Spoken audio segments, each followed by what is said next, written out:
Hello नमस्कार, मैं doctor Rajneesh Kumar आप सभी का एक बार फिर से हार्दिक स्वागत करता हूं। इस वीडियो लेक्चर में हम बात करेंगे केंद्रीय विद्यालय संगठन यानी केबीएस के एग्जाम पैटर्न के ऊपर कि केबीएस का एग्जाम पैटर्न क्या है, कितने सवाल आएंगे, कितने समय का होगा, कितना मार्क्स होगा, इंटरव्यू है कि नहीं है। ठीक है, इन सारे विषयों पर हम बात करेंगे। आप देख रहे हैं कि 16 नवंबर 2022 को जो नोटिस आई थी उसमें सब्जेक्ट में बदलाव को लेकर एक कमेटी बनी हुई थी और उसने इसको स्वीकार भी कर लिया कि इसमें क्या बदलाव किए जा सकते हैं और इसका स्कीम ऑफ एग्जाम रिक्रूटमेंट भी निर्धारित किया गया है अलग अलग विषयों के लिए। तो हम बात करेंगे कि पीजीटी को लेकर किस तरीके का एग्जाम पैटर्न है और कितने क्वेश्चन आएंगे। ठीक है, तो हम देखें पीजीटी का यहाँ पर दिया गया है। पहले प्रिंसिपल और वाइस प्रिंसिपल का दिया गया है, लेकिन हम पीजीटी पर बात करेंगे जिससे कि पीजीटी की तैयारी करने वाले विद्यार्थियों के लिए ये सुनिश्चितता हो जाए कि उनको आखिरकार कितने क्वेश्चंस का वहाँ पर सामना करना पड़ेगा। तो यहाँ पर लिखा हुआ है scheme of exam for recruitment of post graduate teacher through LDCE और लिखा गया है कि रिटेन टेस्ट 180 मार्क्स का होगा, यानी लिखित एग्जाम 180 अंकों का, 180 ऑब्जेक्टिव टाइप के मल्टीपल चॉइस क्वेश्चंस होंगे यानी कि एमसीक्यू पर आधारित प्रश्न होंगे और हर प्रश्न 1 नंबर का होगा। ठीक है, तो आपको ध्यान में रखना है कि 180 मार्क्स, 180 क्वेश्चन और प्रत्येक क्वेश्चन 1 अंक का।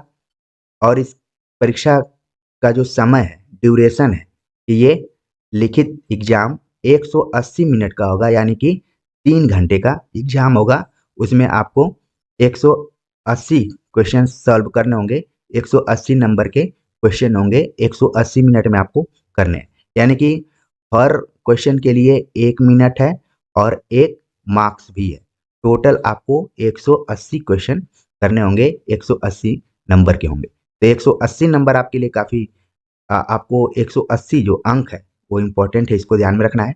फिर यहाँ पर नीचे बताया गया है कि नेचर ऑफ क्वेश्चन, क्वेश्चन किस तरीके से होंगे, उनका नेचर क्या है। तो उसको 3 पार्ट में विभाजित किया गया है, पार्ट 1, पार्ट 2 और पार्ट 3।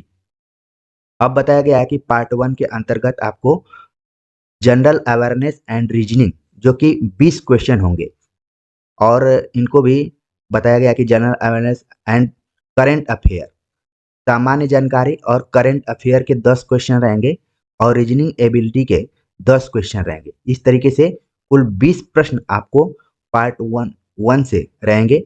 पार्ट 2 में दिया गया है कि perspectives on education and leadership से 40 क्वेश्चन रहेंगे और 40 क्वेश्चंस को अलग अलग डिवाइड किया गया है। पहले में बताया गया है understanding the learner 10 question, understanding teaching learning 10 question, इसके बाद creating conducive learning environment, school organisation and leadership, perspective in education, इन तीनों को मिलाकर 20 क्वेश्चन रहेंगे। तो इस तरीके से टोटल यहाँ पर 40 क्वेश्चन पार्ट 2 से रहेंगे और पार्ट 3 में सब्जेक्ट स्पेसिफिक सिलेबस के आधार पर क्वेश्चन रहेंगे जिनकी संख्या कुल 120 होगी।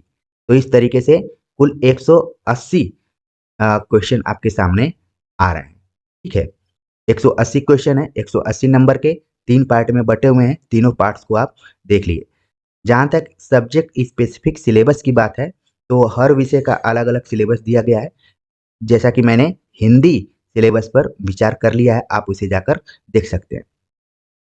सबसे ज़्यादा ध्यान में रखने वाली बात यह है कि इस एग्जाम में इंटरव्यू नहीं है, नो इंटरव्यू, यहाँ पर लिखा हुआ है नो इंटरव्यू। ठीक है, और आपको ध्यान में रखना है कि मिनिमम 40% मार्क्स आपको क्वालिफाइंग के लिए लाना ही पड़ेगा, 40% मार्क्स आपको लाना है।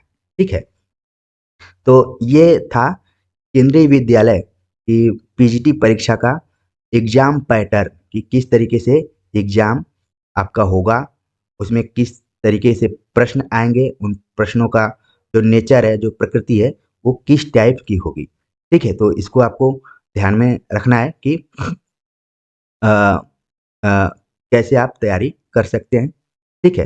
विषय तो पढ़ना ही है, इसके अलावा आपको पढ़ना है general awareness, reasoning, current affair और एजुकेशन एंड लीडरशिप से रिलेटेड।